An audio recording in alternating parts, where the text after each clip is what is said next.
evening, and welcome to the Sleepy Club. This is the place where we learn while we drift off to sleep. Calm, thoughtful stories that share knowledge and gently guide you into rest. Tonight's story takes us into the strange and fascinating journey of Einstein's brain. As you listen, allow your body to loosen, your thoughts to soften, and let sleep come naturally. If you enjoy learning while you drift to sleep, don't forget to subscribe so you can catch more of our gentle bedtime stories. And if you'd like, share your thoughts in the comments. Now settle comfortably into your bed. Take a slow, deep breath in, and gently let it go. Allow your eyes to close, your body to soften, and your thoughts to grow quiet. Leave behind the noise of the day, and drift toward a calm and restful night.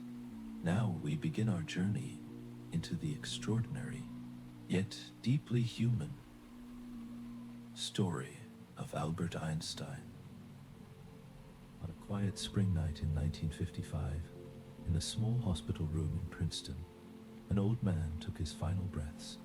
Rain tapped softly on the window pane as Albert Einstein, perhaps the greatest mind of the 20th century, slipped away from this world. He had lived a life filled with wonders and wartime, with wisdom and wit. In his pocket lay pages of unfinished speech notes, and in his heart a peaceful acceptance of the end. It is time to go. I will do it elegantly, he had told his doctors when refusing surgery for an aneurysm. True to his word, Einstein's departure was quiet and graceful. The nurse at his bedside later recalled that he spoke a few final words in German, which she did not understand, lost words from a fading genius. Less than 8 hours after his death, an autopsy was performed. Outside, dawn was breaking over Princeton. The smell of wet soil after an early rain mingled with the sterile scent of the hospital. In that still morning light, a peculiar and fateful act occurred. The pathologist on duty, Dr. Thomas Harvey, removed Einstein's brain without permission.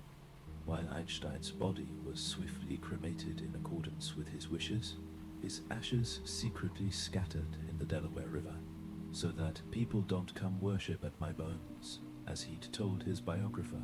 His brain was stolen away into a jar of formaldehyde. Thus began the strange afterlife of Einstein's brain, a journey almost as improbable as the man's own life. Why would someone steal the brain of a dead scientist? The answer lies in humanity's enduring fascination with genius. Einstein's brain had conceived ideas that reshaped our understanding of reality, bending time and space, grasping light's mysteries, unveiling the power of the atom. To many, his mind itself seemed almost magical. Dr. Harvey believed that within the folds of that gray matter lay the secret of Einstein's brilliance. Like a character from a modern fairy tale, Harvey spirited away the treasure, hoping to decode the secret behind the physicist's intelligence. And so, while the world mourned the loss of Einstein, the man, one part of him lived on in a basement laboratory, steeped in chemicals and curiosity. This captivating narrative will take us on a journey through Einstein's life, from the charming tales of his childhood and his scientific marvels, to the profound philosophy he lived by, and then into the bizarre odyssey of his brain after death. It is a tale of science and ethics, of imagination and morality. In a soothing story-like manner, we will drift through history, science, and philosophy, exploring how a gentle rebel transformed our view of the universe, and how the quest to understand his genius carried on even after he was gone. Like a fairy tale for the thoughtful, this is a story to learn from and dream with, to feel both wonder and peace. So imagine, dear reader, a warm lamplit study or a quiet train station at dusk. Imagine a person browsing old books in a library, stumbling upon a dusty biography of Einstein. Outside, The evening star appears as the sky darkens. We open the book, and the pages come alive. A little boy in Germany gazing at a compass, a young man riding a beam of light in his imagination, a wise professor gently smiling over his coffee, and a brain in a jar whispering secrets. With each section, we delve deeper into the life, the mind, and the legacy of Albert Einstein. A journey as enchanting as it is enlightening. Albert Einstein was born on March 14, 1879, in the city of Ulm, in the German Empire.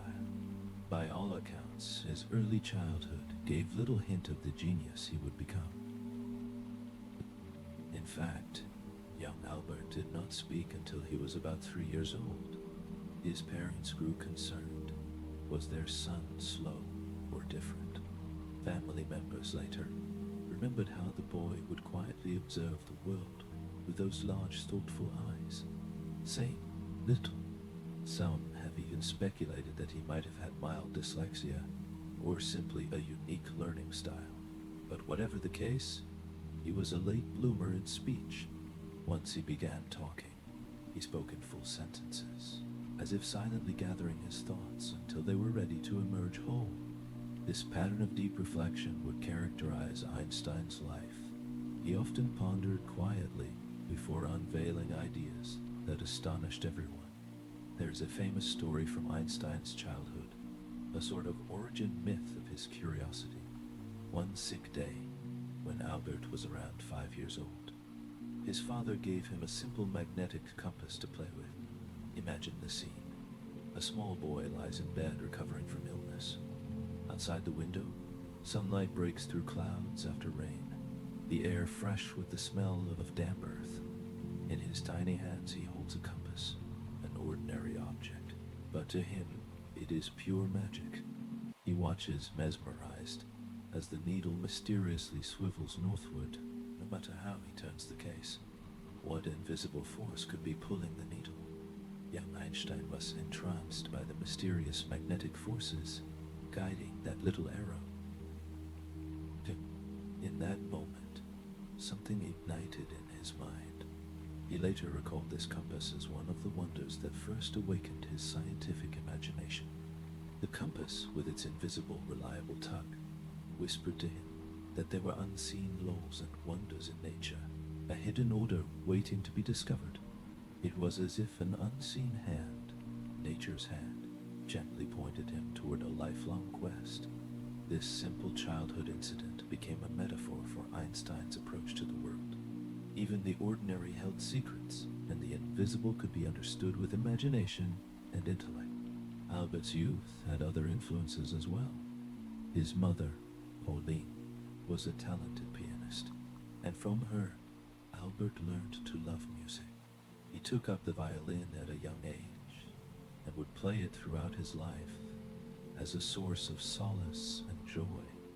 The soft strains of Mozart and Bach often filled the Einstein household. In later years, Einstein would say that sometimes when grappling with a physics problem, he would turn to music for clarity, the harmonies helping him think. This artistic, intuitive side nourished his scientific creativity. His father and uncle, on the other hand, encouraged his interest in gadgets and mathematics. They provided him with science books and even a small laboratory equipment set. Albert was an avid reader by his teen years, delving into works of philosophy and science. It's said that around age 13, he read Kant's critique of pure reason, a dense philosophy tome, and grasped it more than most adults could. The life of the mind appealed to him greatly, yet in formal schooling, Einstein often felt out of place. He was educated in Munich and later in Switzerland, and though bright, he bristled at the strict rote style of 19th century education. A story often told is that one teacher in Munich grew exasperated with the young Einstein's probing questions and lack of docile obedience, and allegedly told him he would never amount to much, whether apocryphal or not. The tale rings true to Einstein's independent spirit. He was a rebel in the classroom, preferring to think in his own free-form way, rather than follow military-like drills. In his Italian adolescence, the Einstein family moved to Italy for a period. He would skip school to wander through art museums, or sit by a lake with a notebook, pondering physics problems on his own. He later wrote that imagination was crucial to his education. Imagination is more important than knowledge. Knowledge is limited. Imagination encircles the world, he once remarked. The young Einstein, dreamy and determined, was already mapping his own path. By his late teens, Albert had decided to renounce his German citizenship, to avoid compulsory military service under the Kaiser's regime, and instead pursued his studies at the Swiss Federal Polytechnic in Zurich. Those student days in Switzerland were formative. He fell in love with a fellow physics student, Mileva Maric, a bright Serbian woman, and they spent hours discussing physics and philosophy in cafes and libraries. Under the dappled sunlight of the Zurich park, one could imagine them as two young minds in love, scribbling equations on scrap paper next to coffee cups and half-eaten sandwiches. The couple would eventually marry and have children, though their story would grow complicated. But during those years, Mileva was a companion in both science and life, giving Einstein emotional and intellectual support. When Einstein graduated, however, he could not secure a teaching or research post. His somewhat unorthodox approach, and perhaps a knack for annoying certain professors, didn't help. Instead, to support himself and his new family, he took a rather humble job at the Swiss Patent Office in Bern. The year was 1902. Picture Albert Einstein at 23, a recent graduate, new husband, and young father, working 6 days a week, reviewing patent applications for inventions, a routine job far from the ivory towers of academia. Every morning he would trudge to the office, perhaps grabbing a quick morning coffee on the way, the cool Swiss air filling his lungs, and sit at a desk examining other people's technical drawings and claims. It was steady, decent work, though not glamorous. One can imagine him stamping papers, glancing at the clock, and all the while a universe of ideas swirling in his head. Yet, this ordinary job turned out to be a blessing in disguise. The patent office was not demanding in the off hours, and Einstein had ample free time to think. In the quiet afternoons, when there was a lull in submissions, his mind would wander to the puzzles of the cosmos. Later, he joked that he conceived many of his revolutionary ideas during those patent office days of creative boredom. The steady routine may have even helped. Like a meditative task, it freed part of his mind to roam. As he recalled, he would finish his duties quickly, then secretly work on physics problems at his desk. His bosses, fortunately, were lenient or unobservant, and as long as he met his quota of patent reviews, he could daydream about light beams and molecules. In those moments, perhaps, Einstein would look out the window at the burned streets below, a tram clanging by, pedestrians bustling, and drift into deep thought. He later described one of his famous thought experiments from around this time. He imagined chasing a beam of light as it traveled through space. What would it be like, he wondered, to ride alongside a light beam? If you could catch up to light, would it appear frozen, like a standing wave? This vivid thought, a young man picturing himself surfing a ray of sunlight across the universe, was the seed of a theory that would soon upend all of physics. Einstein's curiosity and relentless imagination bore fruit in an astounding way. In 1905, while still employed at the patent office, he published a series of scientific papers that would collectively be called his Annus Mirabilis, or Miracle Year. In the space of months, this unknown clerk produced ideas that fundamentally changed science, and he did it mostly in his spare time. It's a bit like a tale of an underdog wizard casting one world-changing spell after another, quietly working in obscurity, until the world took notice. What with these ideas?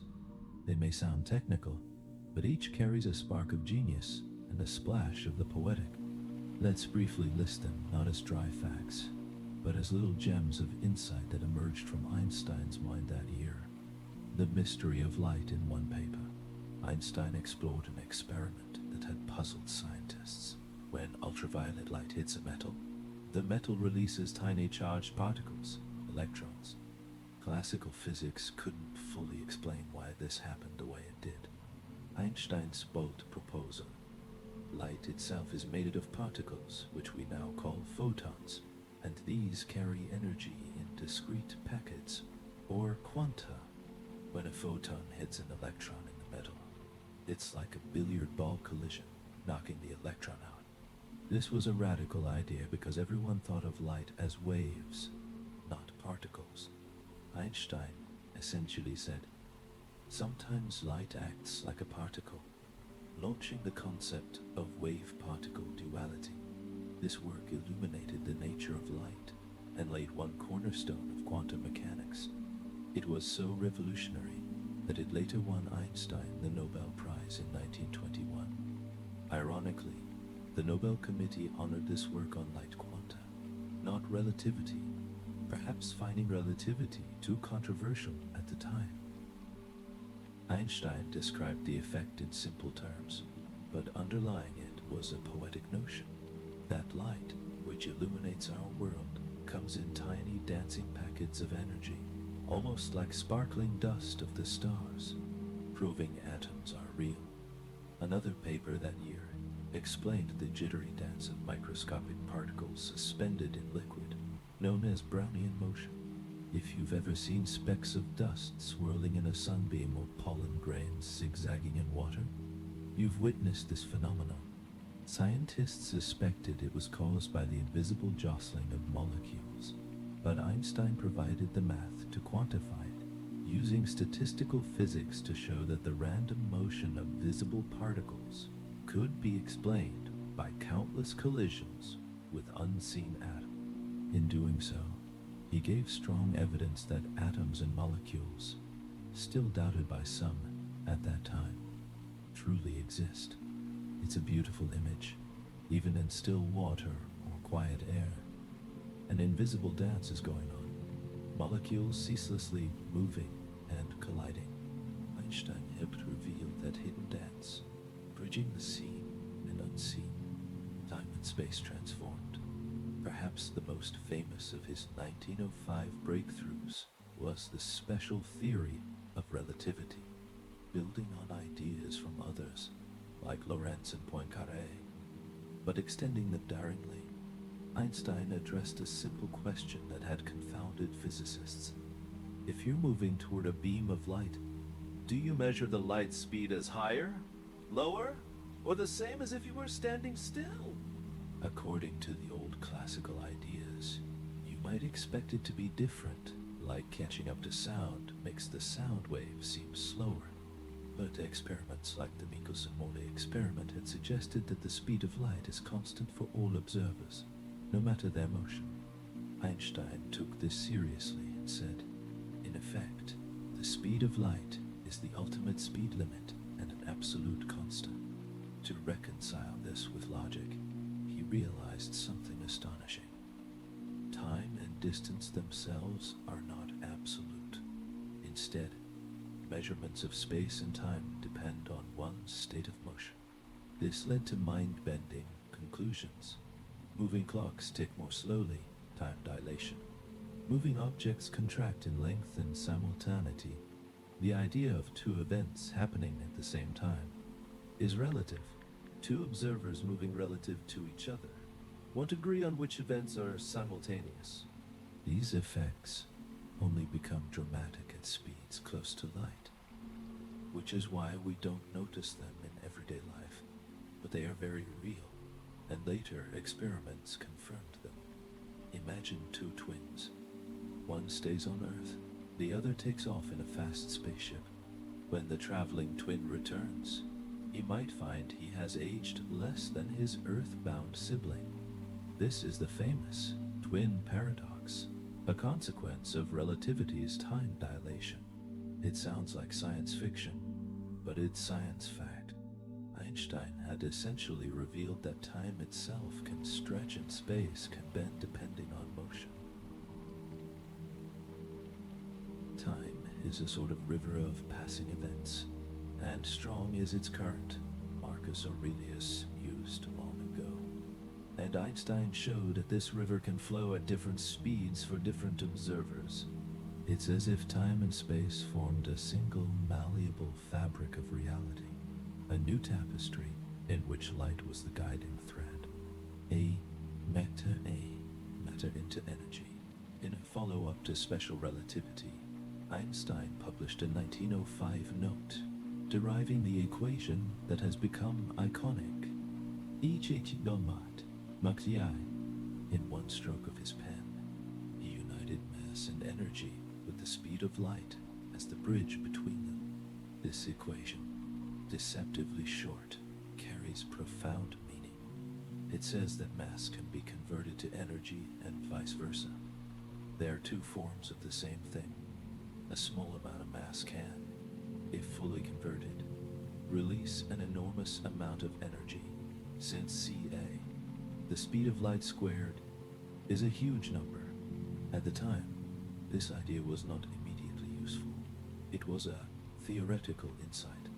Little could Einstein have known that decades later, eco-McVie would underpin the release of nuclear energy in bombs and reactors, a development that would bring both power and peril to humanity.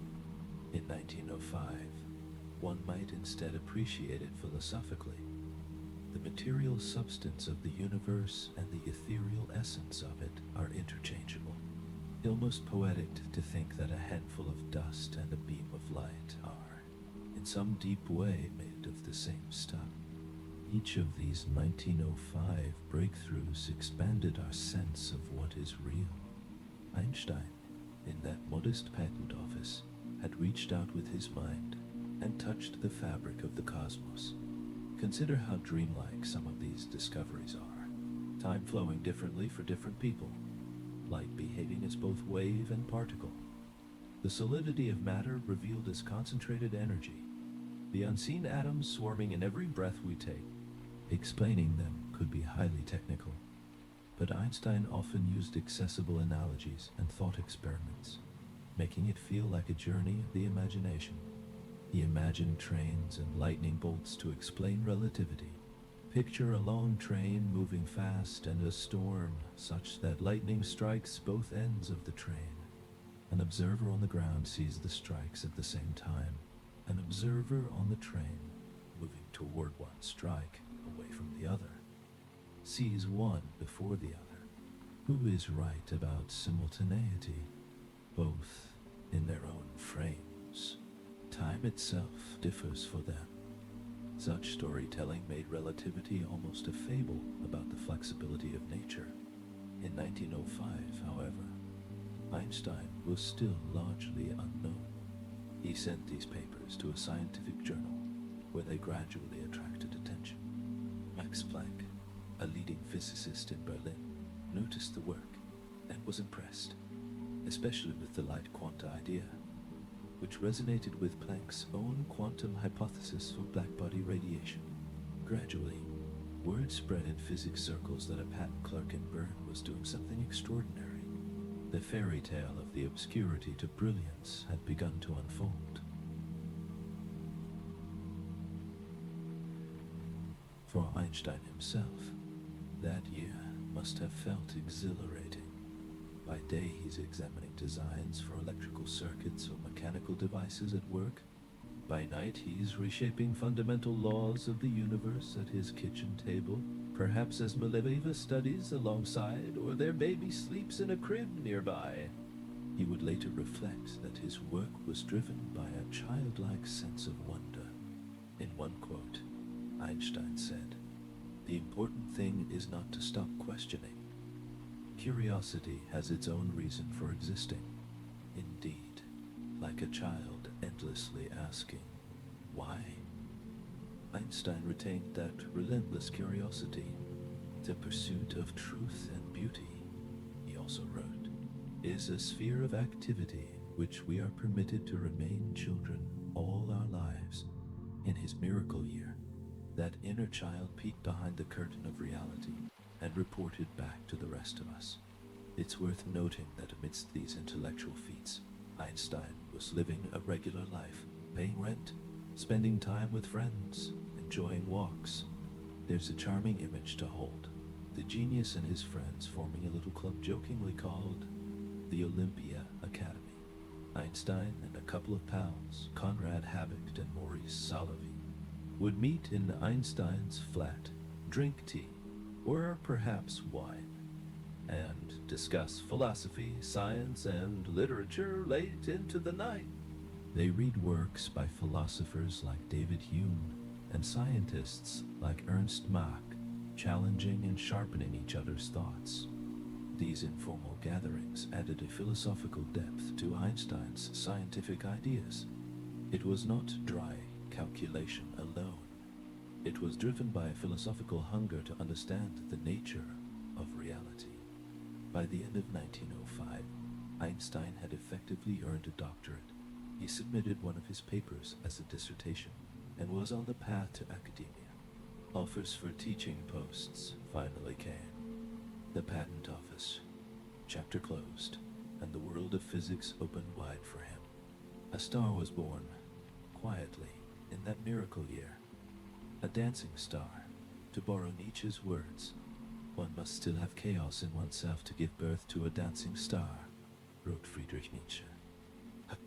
In Einstein's case, perhaps the chaos was his free-ranging imagination and his willingness to defy conventional thinking. From that creative ferment, dancing stars of insight were born that still light our way. With the special theory of relativity, Einstein had reimagined space and time for constant motion, but he was not done. He soon began thinking about a bigger idea. What about gravity? Newton's venerable law of gravity explained the fall of apples and the orbits of planets, but it spoke of a mysterious action at a distance. The sun pulls on Earth across empty space. How? Einstein suspected that gravity, too, must fit into the new relativistic picture of spacetime. He spent years from 1907 to 1915 wrestling with this problem. It was perhaps the most challenging intellectual quest of his life, and it tested his patience and creativity. Legend has it that the eureka moment came from a simple thought. Einstein imagined a man falling off a roof. What would that man experience? For a moment, while free-falling, the man would feel weightless, as if gravity had disappeared. This led Einstein to the insight that being in free fall is physically equivalent to floating in space, far from any gravity. From this equivalence principle, he leapt to a radical vision. Gravity is not exactly a force that pulls at a distance, but rather a feature of space and time themselves. Massive objects like Earth or the Sun cause a curvature in the fabric of space-time, and what we feel as gravity is just objects moving along those curves. In other words, matter tells space how to curve, and space tells matter how to move. This became the essence of general relativity, which Einstein finally formulated in 1915. To picture this, scientists often use an analogy. Imagine space-time as a flexible rubber sheet. Place a heavy bowling ball, mass on it. The sheet sags around the ball. Now roll a smaller marble on the sheet. It will spiral around the bowling ball, as if attracted to it, not because of a mysterious force, but because the sheet is curved. In the real universe, the rubber sheet is four-dimensional space-time, hard to visualize, but mathematically describable. The bowling ball could be the sun, and the marble could be Earth caught in orbit around the sun's dent in space-time. When Einstein presented this theory, it was breathtaking in its beauty and scope.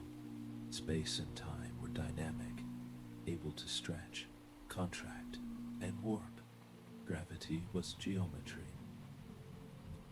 The equations he derived, known as Einstein's field equations, are complex, but their poetic implication is that the universe is something like a grand cosmic fabric that bends and ripples.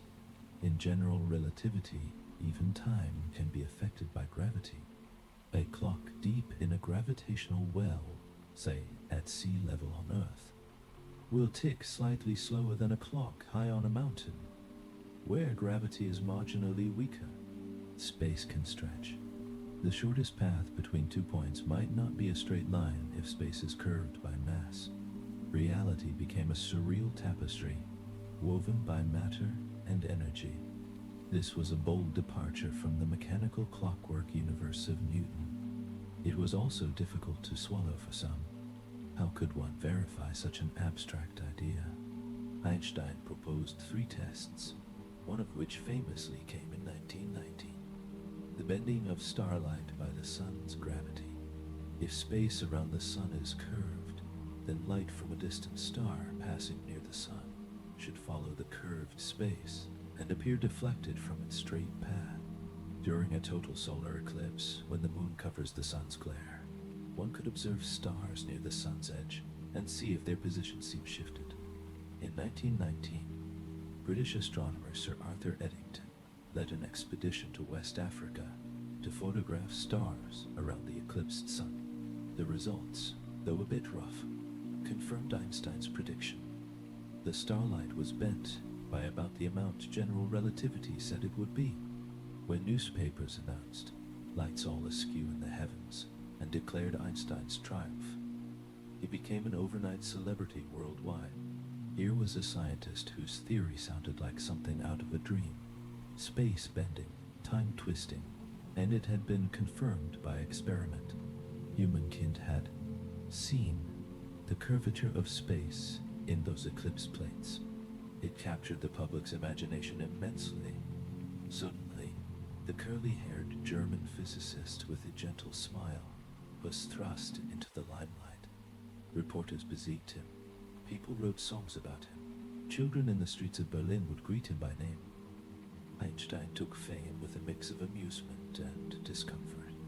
He quipped that in the same week he went from being patronized as a crank to being glorified as a sage.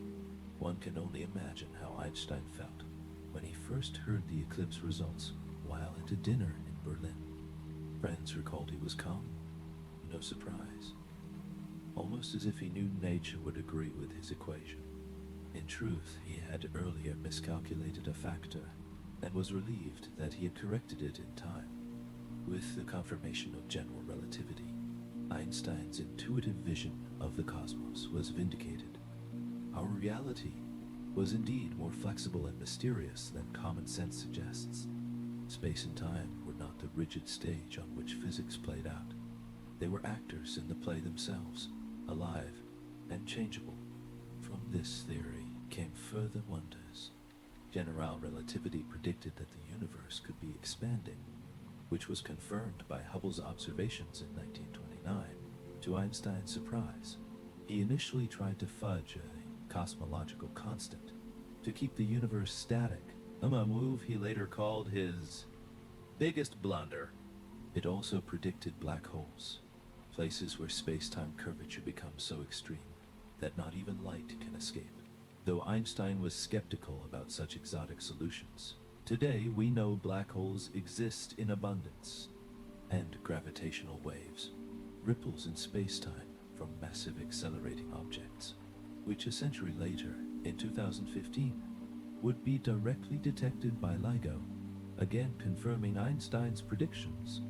The legacy of Einstein's 1915 theory is still unfolding in modern astrophysics. For a moment, though, step away from the science and consider the philosophical and imaginative impact. Relativity in both its forms, special and general, altered how we think of fundamental concepts: time, space, reality. No longer could time be considered a universal clock ticking same for everyone, nor space a featureless grid. As humans, we live with very Newtonian intuitions. We feel time is absolute and space is just emptiness. Einstein's work gently but profoundly told us that's not the deeper truth. To grasp relativity, we have to accept that our intuitive sense of reality is limited to moderate conditions. At high speeds or strong gravity, the rules more. This has a philosophical echo. It reminds us how limited our perspective can be, and how nature can behave in ways that at first seem paradoxical. Only because our perspective is narrow, it injects a kind of cosmic humility, and yet Einstein's theories are often described as beautiful. Why? Because they exhibit a kind of symmetry and simplicity at the fundamental level. The laws of physics, Einstein insisted, should look the same to all observers in uniform motion. A democratic idea in physics, and the speed of light being constant is like a fixed beacon in the chaos. These principles combined create an elegant structure. Some physicists have likened Einstein's equations to a form of poetry written in the language of mathematics, to communicate relativity's wonder in a more accessible, poetic way. Einstein and others often resorted to imagery. For example, think of time dilation like this. Time is a rubber band that can stretch. If you move fast or sit in strong gravity, your rubber band of time stretches compared to others. You don't feel it stretch. To you, everything seems normal. But later you find you experienced less time. Or imagine space-time as a flowing fabric. Massive bodies create whirls and eddies in this flow. A planet orbiting a star is like a leaf caught in a whirlpool. It circles because space-time itself is whirling due to the star's presence. These images are not perfect, but they give a sense of the dynamism that Einstein introduced to what we thought was static. It's also fascinating to note how Einstein's scientific innovations resonated with cultural and philosophical currents. The early 20th century was a time of great upheaval in art and thought, from Cubism in painting, which showed objects from multiple perspectives at once, to stream of consciousness in literature. Relativity, with its idea that observations depend on the observer's state, and that there's no single God's eye view of time and space, fit into that spirit. It challenged absolute notions and embraced perspectivism. Philosophers and writers seized on it, sometimes misusing it to argue all is relative, even in morals or truth, which Einstein himself objected to. He often clarified relativity in physics is not saying everything is relative, subjective, but specifically that motion is relative and physics laws are invariant. Nonetheless, the zeitgeist and Einstein's science spoke to each other, painting a picture of a universe more subjective and interconnected than previously thought. Throughout these developments, Einstein remained deeply philosophical about science. He was never just calculating for calculation's sake. He wanted to understand. He often invoked the phrase, Gott würfelt nicht. God does not play dice, referring to his discomfort with the indeterminacy in quantum mechanics, a field he helped start but later critiqued. This quote illustrates Einstein's philosophical bent. God here meant the underlying order of the universe, and Einstein's belief, or hope, that it was ultimately logical and deterministic, not fundamentally random. He was, in a sense, having a dialogue with the universe, sometimes agreeing with its mysterious ways, other times questioning.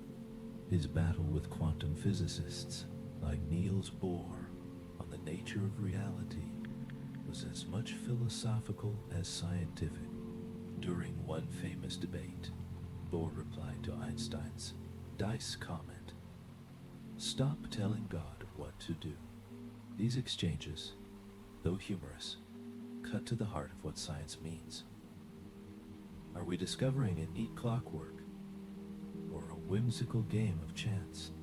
Einstein's relativity gave a new clockwork, whereas quantum mechanics, rising in the same era, suggested nature has intrinsic randomness.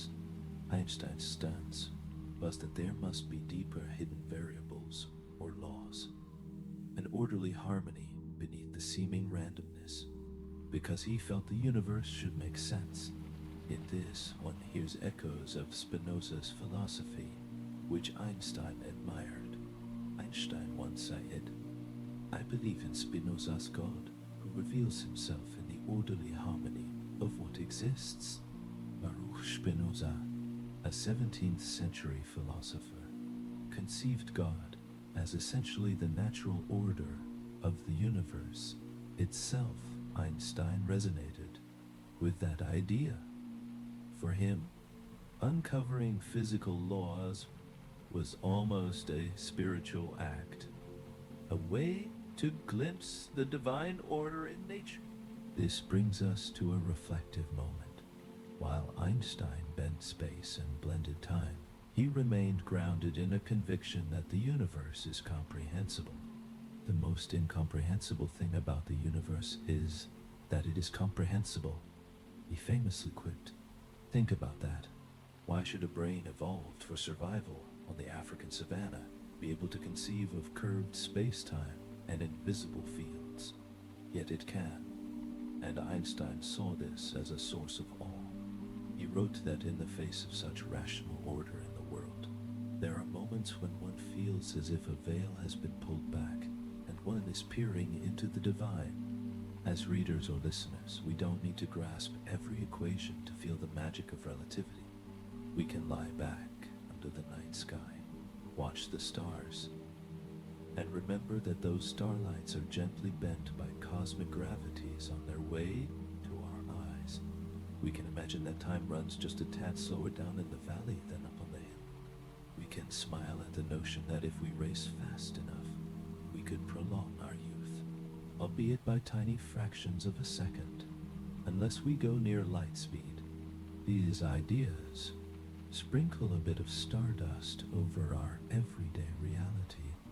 They make the ordinary world seem a little more extraordinary, as if behind the scenes of our daily train rides and morning coffees, the universe has a secret choreography. In summary, Einstein's relativity did not remove the enchantment of the world. In many ways, it enhanced it. The world was not a rigid machine, but a flexible, almost living continuum. The scientist as sorcerer, that's the kind of image Einstein came to embody. And as with any good fairy tale, his discoveries came with lessons. Time may be relative, but moments of kindness and curiosity are universally precious. Space may curve, but the straight path of honesty and reason remains our guide. Gravity may bind us, but imagination lets us roam free. Einstein did not revolutionize physics in isolation. He lived in an era bustling with brilliant minds and world-changing discoveries across disciplines. To fully appreciate his journey, it's illuminating to see him among his peers and predecessors, like a bright star in a constellation of genius. The late 19th and early 20th centuries were a golden age of physics. Einstein's work built on the foundation laid by earlier greats. He often acknowledged standing on the shoulders of giants, echoing Newton's famous phrase. For instance, James Clerk Maxwell had unified electricity, magnetism, and light into one theory in the 1860s, which set the stage for Einstein's ideas about light's constant speed. The very problem of electromagnetic wave behavior in different frames was a result of Maxwell's equations, a challenge that Einstein met with special relativity.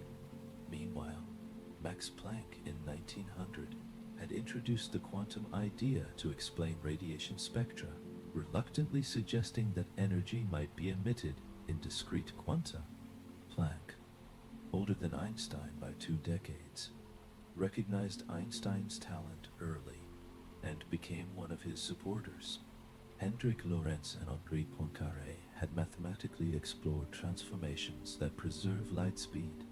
Einstein took these threads and wove them into the theory of relativity with a fresh conceptual approach. In the quantum realm, right after Einstein's 1905, like quantum paper, a new generation of physicists took the baton. Niels Bohr proposed a quantum model of the atom in 1913. To Turnse, Erwin Schrödinger, Werner Heisenberg, Max Born, and others in the 1920s developed quantum mechanics into a full theory. Einstein engaged with all of them. He debated Bohr repeatedly about quantum uncertainty. These debates were cordial but pointed. Imagine two old friends playing chess. Bohr makes a move. Einstein counters. Thought experiment to show paradox. Bohr finds a resolution, and so on. At a famous 1927 conference in Brussels, Einstein kept posing hypothetical setups to challenge the completeness of quantum mechanics, and Bohr tirelessly responded, eventually satisfying Einstein in each instance, except philosophically. One of Einstein's scenarios involved trying to outsmart the Heisenberg uncertainty principle with a clever box that measures photon mass loss. Bohr countered by using Einstein's own general relativity to show time measurement would be affected, preserving uncertainty. Each time, Einstein chuckled and conceded that round. It was an intellectual fencing match at the highest level, and through it all, there was deep mutual respect. Bohr admired Einstein immensely, and vice versa. Though they disagreed on Mother Nature's penchant for probabilistic dice playing, Einstein also mingled with mathematicians. After he published General Relativity, he sought a more rigorous formulation of his field equations. His friend Marcel Grossmann helped by providing differential geometry tools, and Einstein studied the work of Bernhard Riemann, who, way back in the 1850s, had developed the notion of curved spaces that proved perfect for general relativity. Later, in Princeton, Einstein famously took long walks with Kurt Gödel, the mathematician-logician who had shocked the world with his incompleteness theorems. Gödel found a solution to Einstein's equations that suggested, theoretically, a universe where time is a closed loop, essentially allowing possible time travel to the past. Einstein quipped that physics should prevent this problem. Even he felt time travel would upend too much. The image of Einstein strolling home with Gödel, discussing whether time is real or an illusion, is like a scene from an elevated fairy tale. Two wise wizards pondering the nature of reality in everyday attire along tree-lined streets. Other great minds in Einstein's circle included Marie Curie, who had discovered radioactivity. Einstein held Curie in high esteem and even defended her publicly when she faced sexist attacks and scandals. He wrote her a famous letter urging her to ignore the haters and hold her head high like the brilliant scientist she was. There was Max Planck, who visited Einstein and was an elder statesman of physics. Satyendranath Bose, an Indian physicist whose work on statistics of photons Einstein extended, leading to the idea of Bose-Einstein condensates, a new state of matter observed decades later. There was Chaim Weizmann, a chemist and Zionist leader, later first president of Israel, with whom Einstein traveled to the U.S. in 1921 to raise funds for the Hebrew University. The two discussed science and Jewish identity during their voyage. Bertrand Russell, the philosopher, engaged Einstein later for the cause of nuclear disarmament. Each connection adds a thread to the rich tapestry of Einstein's life. It's also interesting to see how Einstein was viewed by others. To many fellow scientists, he was a revered figure, but also approachable, with a twinkle in his eye. Younger physicists in the 1920s and 30s saw him almost like a sage or elder of the tribe. Yet Einstein could be self-effacing. He often gave credit freely. When asked to explain the secret to his success, he joked about having a childlike mind and not growing up, i.e., retaining wonder. He also once said, in his playful way, 100 times a day I remind myself that my inner and outer life depend on the labors of other men, living and dead, and that I must exert myself in order to give in the same measure as I have received. This humility endeared him further. In public life, Einstein used his fame to advocate for causes he believed in, often putting him at odds with authority. He was a pacifist, especially after witnessing the horrors of World War I. In 1914, many German intellectuals signed a manifesto supporting the war. Einstein refused and instead signed a counter-manifesto urging peace. One of only a few to do so, he supported international cooperation and was an early voice for what would become the League of Nations, though it was ineffective. He was also a Zionist, albeit a cultural one, supportive of a Jewish homeland in Palestine, mainly as a refuge for persecuted Jews, but hoping it would be achieved with coexistence and understanding with Arabs. After World War II and the Holocaust, these views became poignant. Though Einstein himself had escaped Nazi Germany, many of his relatives and friends had not. Einstein was also ahead of his time on civil rights. When he moved to the United States in 1933, he was appalled by American segregation and racism. He spoke out against it, joined the NAACP, and formed a notable friendship with the African-American opera singer Marian Anderson, even hosting her at his home when she was denied a hotel because of her race. There is a riot of prejudice in this country, he wrote about American racism, calling it the worst disease of America. This was in the 1940s, long before the civil rights movement of the 1960s. Again, showing Einstein's moral courage and willingness to use his voice. Philosophically, Einstein was aligned with humanist and ethical principles. He admired figures like Mahatma Gandhi, even corresponded with him about nonviolence. He read the works of Schopenhauer and Spinoza. Spinoza's determinism and serene acceptance of nature likely resonated with Einstein's scientific outlook. He could quote Goethe's poetry or the Bhagavad Gita, showing a cultured mind beyond physics. His famous equation aside, one of Einstein's oft-quoted lines is about values. Strange is our situation here upon Earth.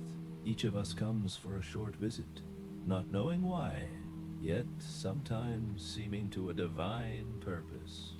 Our task must be to free ourselves by widening our circle of compassion to embrace all living creatures and the whole of nature. Such words reveal the soul of the man behind the science, compassionate, broad-minded, and wise in a timeless way. In conversations with philosophers like Hannah Arendt, they met in the 1950s when Arendt was in Princeton. Einstein might have discussed the human condition.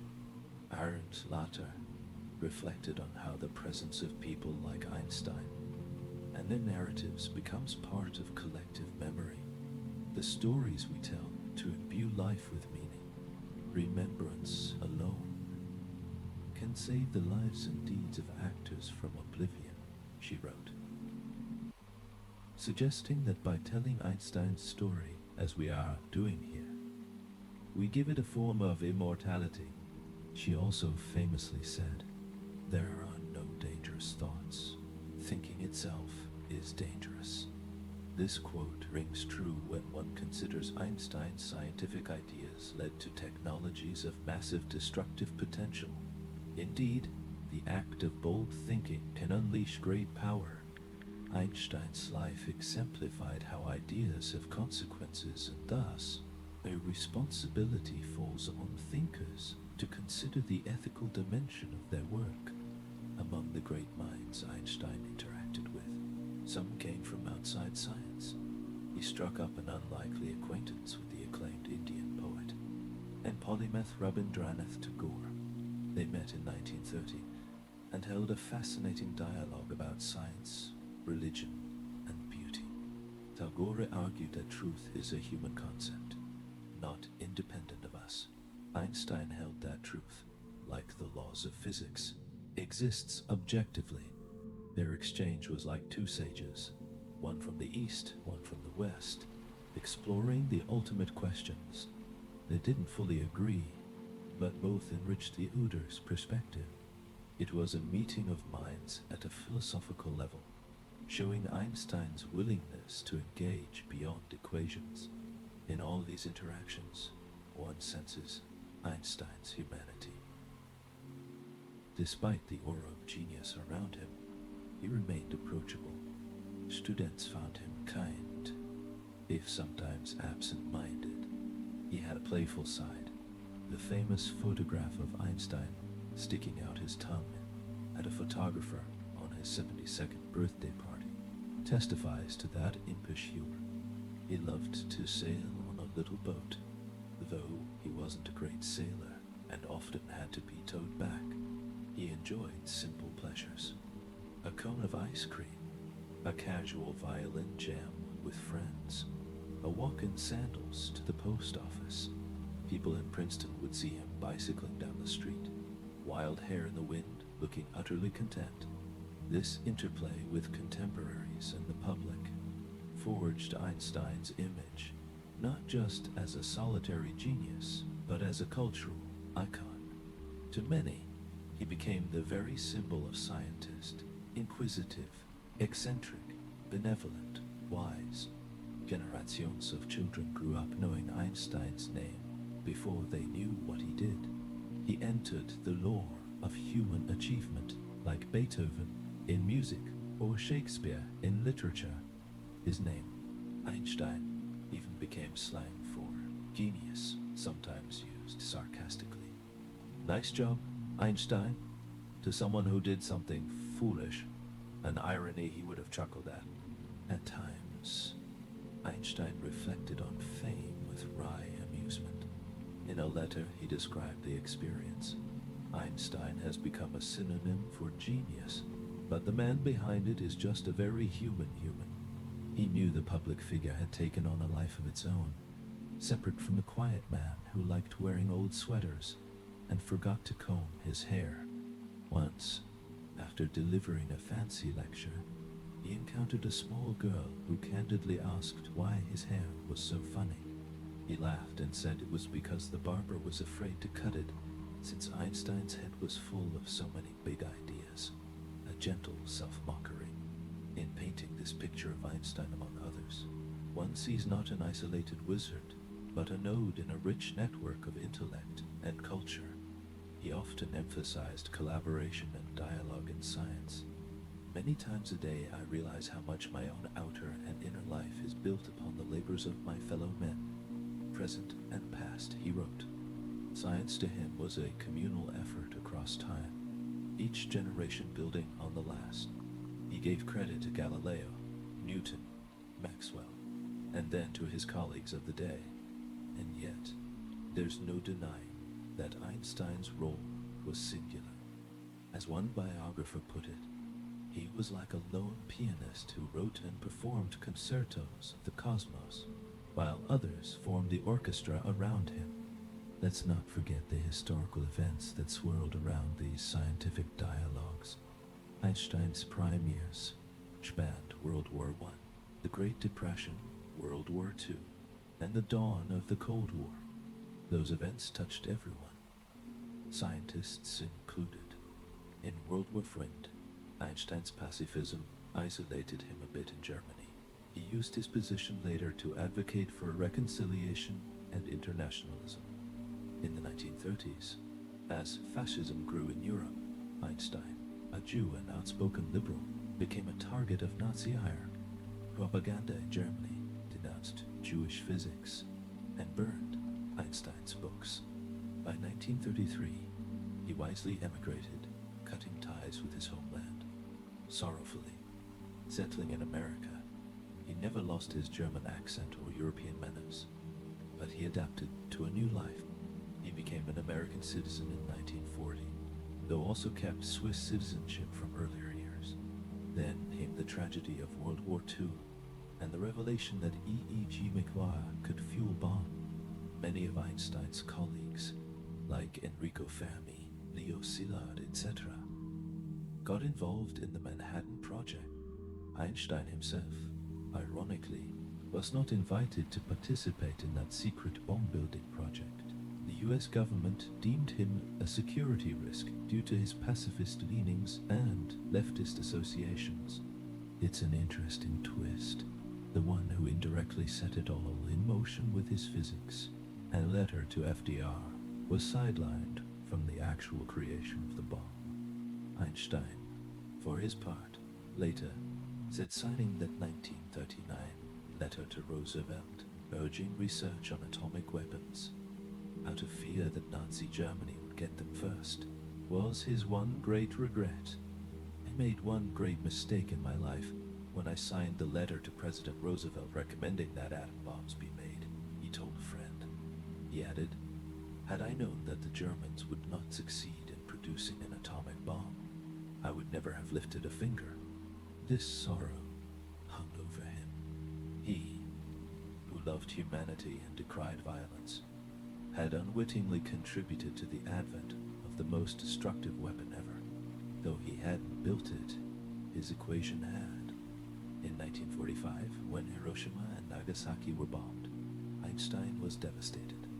Immediately, he turned his efforts toward nuclear disarmament and global cooperation to prevent future war.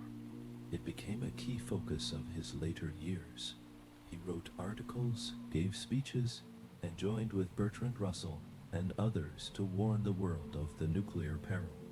In one poignant quote, Einstein said, "The unleashed power of the atom has changed everything save our modes of thinking, and thus we drift toward unparalleled catastrophe. We shall require a substantially new manner of thinking if mankind is to survive." This was the sage in him speaking, urging humanity to grow morally to match its technological power. Einstein's relationships with politicians were interesting too. He wasn't very political in the sense of party politics, but he was a moral voice. In 1952, when Chaim Weizmann died, Israel actually offered Einstein the presidency of the country. This unusual proposition came because Einstein was a globally respected Jew and symbol of wisdom. Einstein was deeply moved. He said he was humbled and at once saddened and ashamed that he could not accept.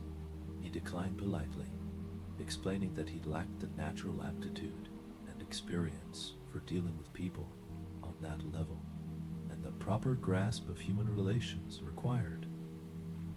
Privately, he likely knew his talents were better used in science and advocacy than in figurehead politics.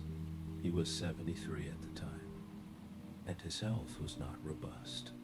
The incident highlights how beloved he was. The new nation wanted him as a symbolic father figure, and also how self-aware Einstein was about staying in his lane. In the final calculation, Einstein's place among the giants is unique. He interacted with virtually every major scientist of his time, influencing and being influenced. He took part in the moral and philosophical debates of an age that saw both the heights of human intellect and the depths of human cruelty. Through it all, he tried to use his genius for good, to build bridges, to speak truths, to encourage compassion. He once wrote, "Only a life lived for others is a life worthwhile." This principle, he believed, applied as much to the shoemaker as to the scholar. In living out this ethos, Einstein turned his scientific fame into a platform for humanitarian principle. He became not just a master of space and time, but a guidepost in the realm of values. And thus, as we see Einstein among his contemporaries, we see him not as an isolated miracle worker, but as a part of a grand human story, one where knowledge is advanced through collaboration, and wisdom is shared across the ages. In that story, Einstein shines bright, but he also reflects the light of others. His life is a reminder that even the most extraordinary individuals stand on communal ground, and that genius thrives in dialogue, with colleagues, with culture, and with the needs of humanity at large.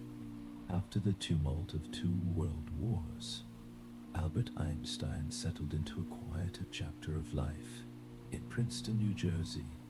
In 1933, he had arrived in the United States as a refugee from Nazi persecution. By the 1940s, he had become something of an institution at the Institute for Advanced Study in Princeton, an intellectual haven where he could think and work with minimal distraction. Princeton in those days was a leafy, tranquil college town. Einstein's home at 112 Mercer Street was modest, with a study overflowing with papers and a kitchen where he famously brewed tea and sometimes kept an open jar of his favorite fruit preserve. He lived simply. Neighbors would see him walking to his office at the Institute, wearing an old sweater, perhaps one with patched elbows, his wild halo of hair unmistakable. He never bothered much with socks, even in winter, and often carried his violin case. He might drop by a friend's house to play some Mozart quartets after work. In Princeton, Einstein gained a reputation as a kindly, absent-minded professor, Dordine. Children would run up to him on the street. He'd smile and sometimes playfully stick out his tongue, hence the famous photo captured by a photographer after a birthday celebration. To the local librarians, he was the polite gentleman who returned books late but charmed them with sincere apologies. To the mailman, he was the friendly old man who might invite him in for a chat. There was an endearing story. Once Einstein was asked by a college student for the answers to an exam. Einstein reportedly replied, "I don't know. When I was young, I knew the answers. They were in my head. Now that I'm old, they're in the paper somewhere. Go look them up." He had a way of deflating pomposity with humor. Yet even in these calmer years, Einstein's mind was hardly at rest. He turned his efforts toward a grand, perhaps quixotic project, the search for a unified field theory, having unified space, time and gravity and general relativity, and contributed to quantum theory's birth. He longed to see a deeper unity that would merge gravity and electromagnetism, and possibly other forces, into one set of equations. This pursuit took up much of his latter decades. Younger physicists, meanwhile, were advancing quantum theory, exploring nuclear forces, etc., and many felt Einstein's approach was old-fashioned. He refused to fully embrace quantum mechanics' probabilistic nature, and he was working in relative isolation on highly abstract mathematics. Some even thought Einstein had become out of touch with cutting-edge physics. But Einstein persisted. It was like he was trying to hear a faint cosmic tune that others had given up on. Perhaps in the silence of his Princeton study, he would stare out the window at the changing seasons. Snow coating the ground in winter, cherry blossoms in spring, and scribble symbols on his scratch pad, each Greek letter and differential sign an attempt to capture a hidden harmony. He did not succeed in finding the unified theory, and to this day, it remains one of physics' holy grails, pursued in forms like string theory. But the very attempt was poetic. It spoke of Einstein's undimmed faith in an orderly cosmos. Even if elusive, he believed a deeper simplicity underlies the complexity of nature. Apart from science, Einstein's Princeton years were rich with personal and philosophical musings. He corresponded with all sorts, from high school kids who wrote asking about relativity, to whom he'd often reply in a fatherly tone, to heads of state seeking advice. He had lost his first wife, Mileva, to separation and divorce earlier in life, and his second wife, Elsa, also his cousin and a loyal companion, passed away in 1936. In his widower years, Einstein's closest family tie was to his stepdaughter Margot and his secretary Helen Dukas. who managed his daily affairs. Friends like the scientist Banish Hoffman or economist Otto Nathan would visit for tea. He even befriended a mechanic, David Rothman, who owned a local radio repair shop. Einstein loved tinkering with electronics and would drop by to chat about circuits and gadgets, sometimes puzzling over why his own attempts at do-it-yourself electronics had failed. One recurring scene in his later life was the annual birthday ritual. Reporters would gather to get a statement or photo of him each March 14. Einstein often tried to avoid the fuss by slipping out the back door of his house or giving a bemused one-liner. On his 72nd birthday, tired of the paparazzi, he stuck out his tongue at them, which ironically became one of the most iconic images of him, capturing at once his irritation and his impish spirit. He once joked to a friend that growing old was like being increasingly penalized for a crime I have not committed. Yet he handled it with grace and wit. Einstein continued to speak out on issues. The nuclear bombings and the arms race weighed heavily on him. In 1946, he helped found the Emergency Committee of Atomic Scientists, advocating for nuclear disarmament and world government, believing only a global authority could prevent nuclear war. He warned that a new type of thinking was necessary, as we mentioned. In 1955, mere days before his death, he and Bertrand Russell finalized a manifesto urging nations to find peaceful resolutions and highlighting the existential threat of nuclear weapons. 27. Einstein signed it despite being very ill. It was his last public act, essentially a plea for sanity in a nuclear age. His ethical and philosophical reflections deepened with time. In an essay titled The World as I See It, he articulated his credo: I believe in humility, kindness, beauty, and truth. He described himself as a religious non-believer, meaning he didn't believe in a personal God who intervenes in affairs, but he was in awe of the mysterious order of nature, his cosmic religious feeling. He found inspiration in Spinoza's serene acceptance that we are part of an infinite substance. When asked by a rabbi if he believed in God, Einstein famously replied, I believe in Spinoza's God, who reveals himself in the orderly harmony of what exists, it. This outlook gave him a kind of spiritual calm, a sense that even amidst chaos, there is cosmos. He wasn't conventionally religious, but he often used the language of divinity as metaphor for nature's laws. For instance, he once exclaimed, subtle is the Lord, but malicious he is not, meaning the universe may be complex but not intentionally misleading. He hoped reality, if pursued deeply, wouldn't trick us with pure randomness. This was part of his discomfort with quantum indeterminacy. He trusted that a deeper logic underlay apparent chance. In Princeton, he also engaged in philosophical playfulness. Once a reporter asked him, what is the speed of sound? Einstein sighed. He didn't keep such information in his head. Why should I fill my brain with facts I can find in 2 minutes in any standard reference book? It was a gentle reminder that understanding is more important than mere information. His mind dwelt on fundamental principles, not trivia. He continued to receive honors, though by then he had a slight distance from them. Time magazine named him Person of the Century in 1999, long after his death, of course.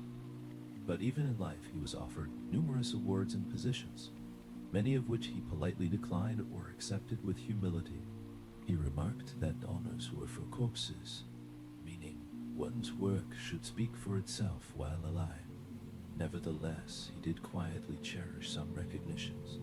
For example, a small element in the periodic table, Einsteinium, was named after him, a nod that his energy-matter equivalents had transformed chemistry and physics. One can imagine him chuckling at having an element, albeit a highly radioactive one, carry his name. As he aged, Einstein also thought often of mortality and legacy. In letters he expressed that once gone, he wished to be cremated and not have a grave or monument. To avoid any cult of personality, I want to be cremated so people don't come worship at my bones, he told his biographer. He had seen how heroes can be idolized to irrational extents and wanted no such fuss. Consistent with this, after he died, his ashes were indeed scattered in a river in a secret spot. As we recounted, he believed that the best afterlife one could hope for was to be remembered kindly by those still living and to have contributed something meaningful to the chain of human knowledge and goodness. Our death is not an end if we have lived on in our children and the younger generations, he wrote. For they are us. Our bodies are only wilted leaves on the tree of life. This organic view of legacy, as continuity rather than individual immortality, shows his fusion of scientific understanding and humanistic sentiment. Einstein also experienced personal sorrows in later years. He lost his sister Maja, who had come to live with him in Princeton during the war. She died in 1951 from heart problems. That was a heavy blow. She had been one of his closest confidants since childhood. His health, too, was declining. He had an abdominal aortic aneurysm, the very one diagnosed in 1948 that his surgeon wrapped with cellophane. By 1955, it was swelling dangerously. Doctors advised surgery, but Einstein remembered his earlier words, to leave elegantly, and refused any more prolonged medical intervention. I have done my share. It is time to go. I will do it elegantly, he insisted. To a friend, he explained he didn't want to artificially extend life. He had lived a full life and was ready to face whatever came next, even if that was nothingness, which he suspected. This acceptance is almost stoic. One is reminded of Marcus Aurelius, who wrote about accepting the natural end as easily as one accepts a task's completion. Marcus Aurelius had said, "Do not act as if you were going to live 10,000 years. While you live, while you can, become good." Einstein, in his way, had lived like that, aware of life's brevity and striving to be good and do good while he was here. In the early hours of April 18th, 1955, Einstein, at 76, experienced an aortic rupture and was taken to the Princeton hospital. There, with the minimum of fuss and no dramatic final proclamations, he passed away peacefully. It was reported that he mumbled a few words in German at the end, but the attending nurse didn't speak German, so his last utterance is lost to history, a final little mystery. It's tempting to romanticize what he might have said. Perhaps a line of Goethe's poetry that he loved, or a simple dankik, or maybe he was working out one last equation in his mind. We'll never know, and maybe it's fitting. An enigmatic silence at the end of a life that unraveled so many enigmas. His death was announced to the world, and tributes poured in from every corner. Newspapers around the globe printed his portrait on front pages. Many tried to summarize his contributions in heartfelt obituaries. People felt that not just a great scientist, but a great sage had departed. The New York Times wrote that Einstein's fame was comparable with that of the great figures of history, but his influence, unlike that of statesmen or conquerors, was for the advancement of humanity. At Princeton, the Institute's flag flew at half-mast. Colleagues gathered in quiet mourning, likely sharing anecdotes. Perhaps one about how Einstein would drop by their office unexpectedly to discuss a tenser, or how he'd get lost in the Institute's corridors. Famously, he sometimes forgot which desk was his, as all offices looked alike. In accordance with his wishes, there was no public funeral parade or grand mausoleum. A small ceremony was held for close friends and family. His body was cremated that same day, and his ashes were taken by his friend and executor, Otto Nathan, and scattered privately. In fact, it's said they scattered them in the Delaware River, but only the few present know the exact spot. Thus, Einstein became one with the elements: water, earth, air, metaphorically returning to the cosmos he so loved. However, as our story's central twist reveals, not all of him was consigned to nature, unbeknownst to the world at large. Dr. Thomas Harvey had taken his brain during the autopsy, and also Einstein's eyeballs were removed, and later kept by Einstein's eye doctor in a safety deposit box. A macabre footnote: the brain that conceived relativity was not returned to ashes, but at the time of Einstein's death. This fact was not public knowledge. Most people assumed all of Einstein had been honorably laid to rest in anonymity, as per his will. In the subsequent sections will follow the astonishing saga of that brain. But before that, let's linger a moment on Einstein's own philosophical take on life and death. When he was younger, he once wrote, "Intellectual growth should commence at birth and cease only at death." By that measure, he lived well. He was thinking, questioning, learning until his very final days. He was even working on a speech draft for Israeli Independence Day that he never got to deliver, papers with scribbles found by his bed. On death, he remarked in a letter to a friend who lost a loved one, "Absence is nothing. There is no such thing as an empty space or an empty time. There is always something to see, something to hear." In his scientific worldview, energy and matter transform but do not vanish. In his personal worldview, a person's influence and the love they give persists in the world even after they're gone. Einstein did not believe in a personal afterlife. "One life is enough for me," he said. But he didn't fear death. When a boy asked him what happens when we die, Einstein replied gently that we return to the state of non-existence from which we came. And it is nothing to worry about. "I do not fear death," he said, "which I regard as my eternal sleep." Like a candle that burns out, but whose light had once shone, he felt a person's essence is in their achievements and kindness, which outlive them in memory and effect. So, as Einstein, the man, exited the stage, he left behind a legacy that was both intellectual and moral. The intellectual one includes theories, scientific insights, and a scientific outlook that forever changed physics.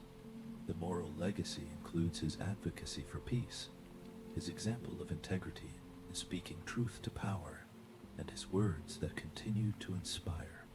People still quote his witty sayings and profound aphorisms. For instance, "Imagination encircles the world," or "No problem can be solved from the same level of consciousness that created it," or a favorite among educators, "If you can't explain it simply, you don't understand it well enough."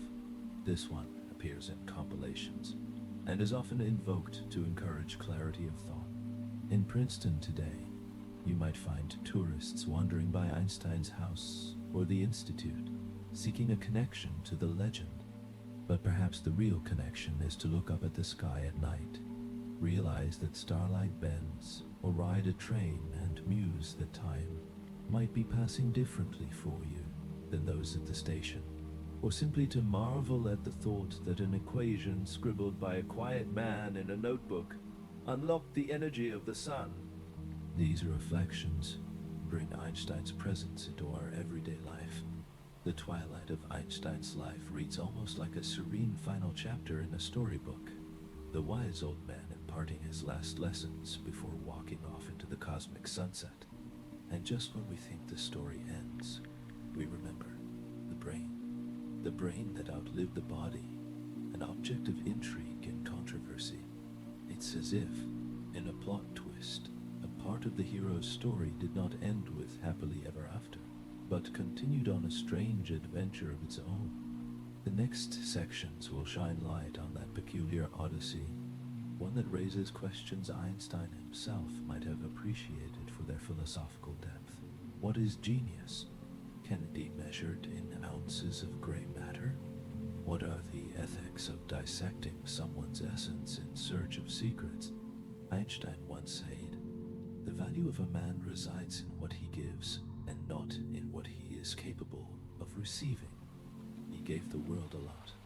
Now, ironically, some sought to take something from him posthumously, to receive some knowledge from the very tissue of his brain. It's a journey both scientific and ethically thorny, and in exploring it, we will continue not in the dreamy tone of fairy tale, but perhaps in a slightly more somber and curious mood, blending scientific curiosity with moral introspection, exactly in the spirit that Albert Einstein, the sage of Princeton, would have incurred.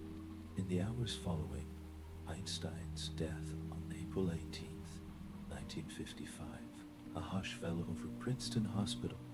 Nurses and doctors continued their routines, but an air of reverence lingered. The patient who had passed was no ordinary man. Tasked with the autopsy was Dr. Thomas Stoltz Harvey, the hospital's pathologist. Harvey was 42 years old, relatively young, and perhaps overawed by the situation. Conducting an autopsy on Einstein was itself an important assignment, determining the cause of and preserving medical samples. But what happened next crossed the usual bounds of duty and consent. Harvey, after completing the standard procedures, made a fateful decision.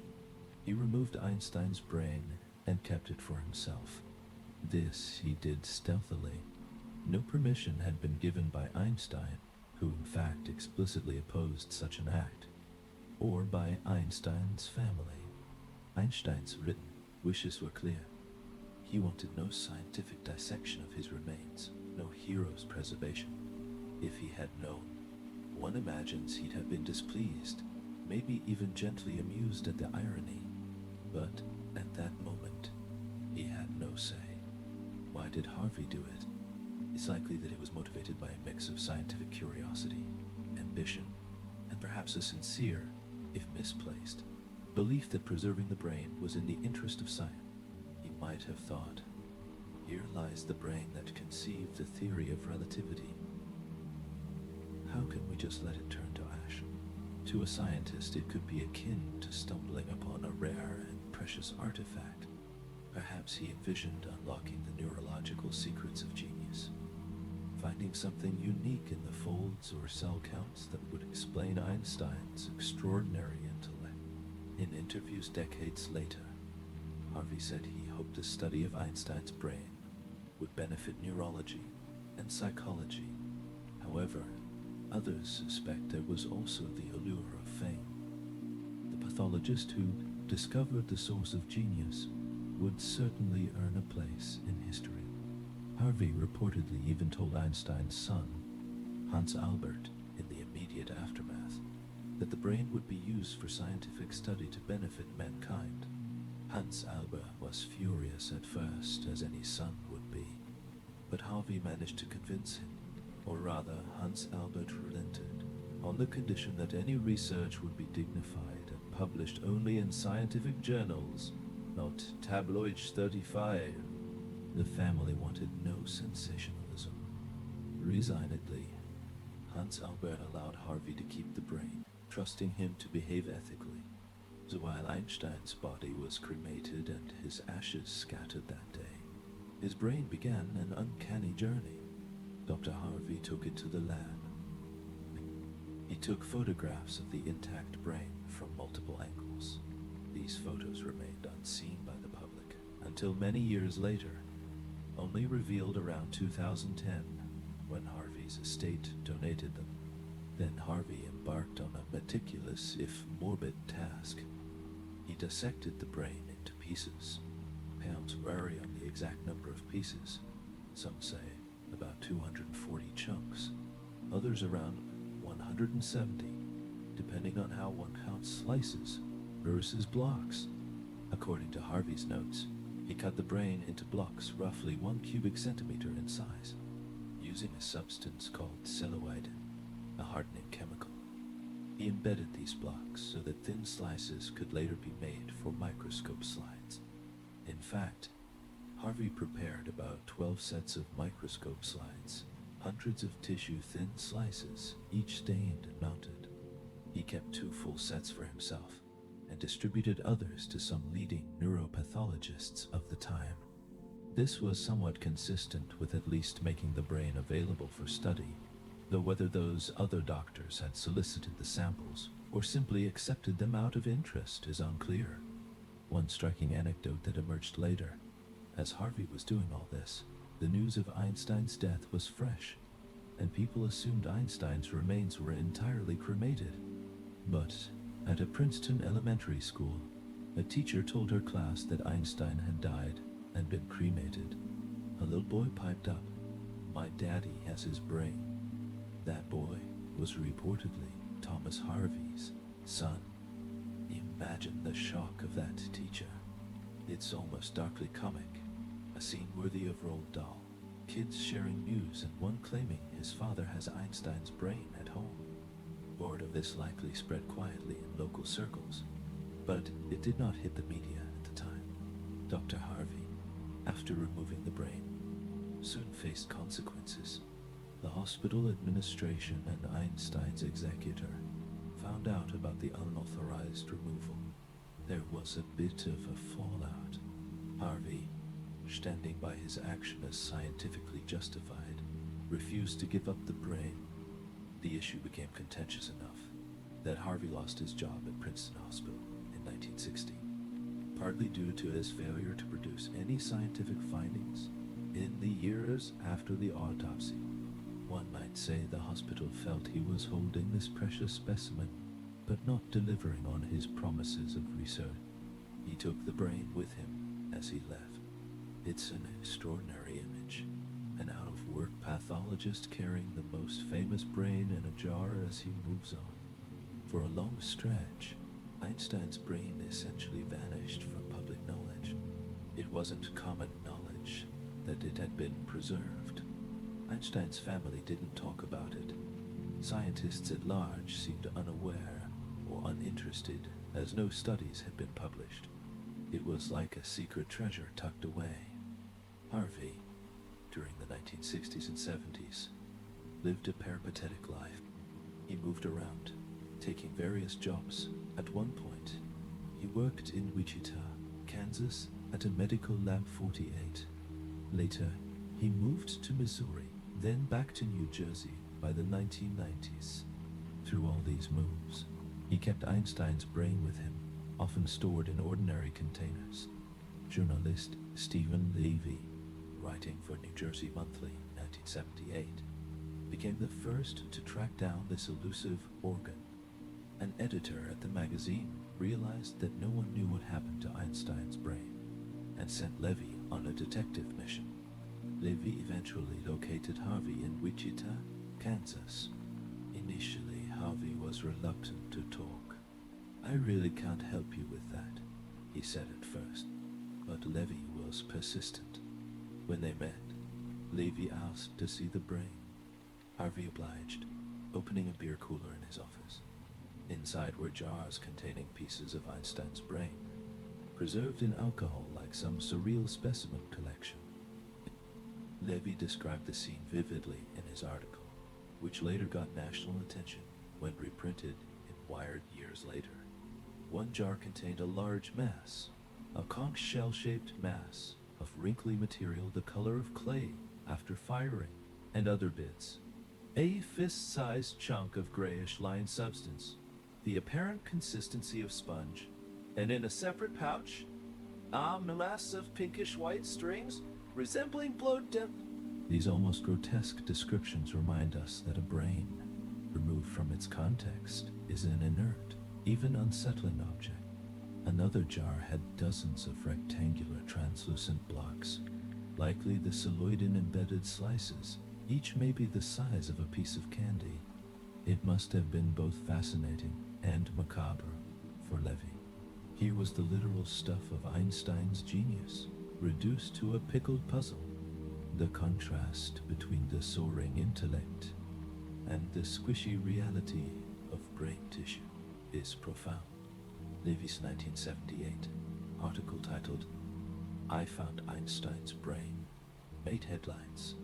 For the first time, the public learned that Einstein's brain was not scattered with his ashes, but had been squirreled away all this time. Harvey, because of this publicity, suddenly became a minor celebrity himself, the man who stole Einstein's brain. Some hailed him as preserving a scientific relic. Others criticized him for violating Einstein's wishes. Ethicists debated whether this was an act of homage to genius or a ghoulish theft. It raised questions. Who owns the remains of a famous individual? The individual's expressed intent? The family? Or, as Harvey might have felt, humanity's scientific community? After the brain's rediscovery, there was a surge of interest in studying it. By then, neuroscience had advanced sufficiently to perform more detailed analyses.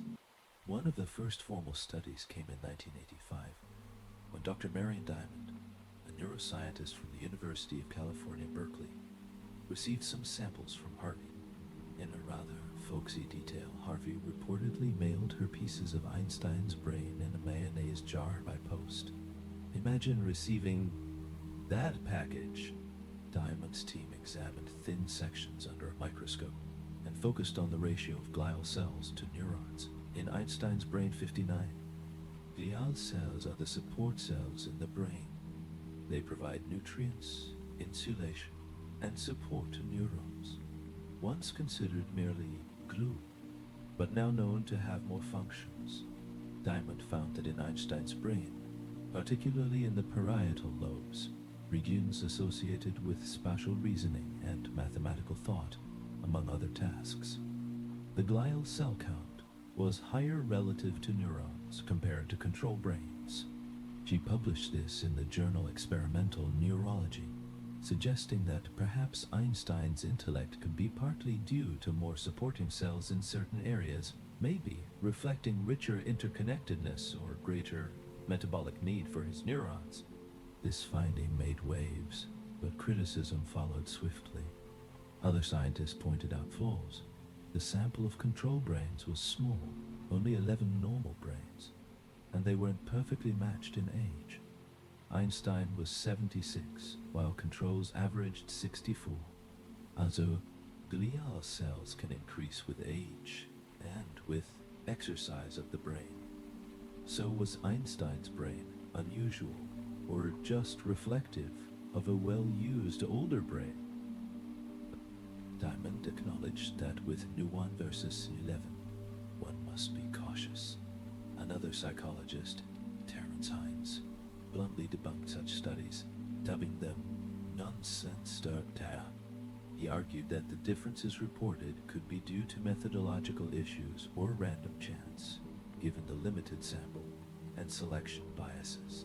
Furthermore, Einstein's brain was not fresh. It had been in preservative for decades, which could alter histological features. Some critics also noted that Einstein's brain was pathological in a sense. He'd had an aneurysm. Who knows if circulatory issues might have affected the brain's microstructure. Nevertheless, the quest to find neurological signs of genius continued. Over the years, more studies came. In the late 1990s, Dr. Sandra Whitelson, a neuroanatomist, got access to some of Einstein's brain segments that Harvey had given to a lab in Princeton. Whitelson's team reported that Einstein's brain had an unusual anatomy. Notably, parts of his inferior parietal lobule, involved in visual spatial cognition and mathematical thought, were 15% wider than normal, and a particular groove, the Sylvian fissure at the parietal lobe, was truncated, possibly allowing better connectivity in that region. They hypothesized this might relate to Einstein's superior ability in spatial reasoning and imagining physics concepts. That study got attention. Aha, a structural quirk. But again, no one. Was this truly unique or just a normal variation? Hard to say without more brains for comparison. Later, in 2012, an analysis of those original photographs Harvey took, which had surfaced, allowed researchers to map Einstein's brain's convolutions and compare to average. They noted Einstein had a highly folded prefrontal cortex, associated with complex thinking, and unusual patterns in his motor cortex, which could relate to his violin playing skill.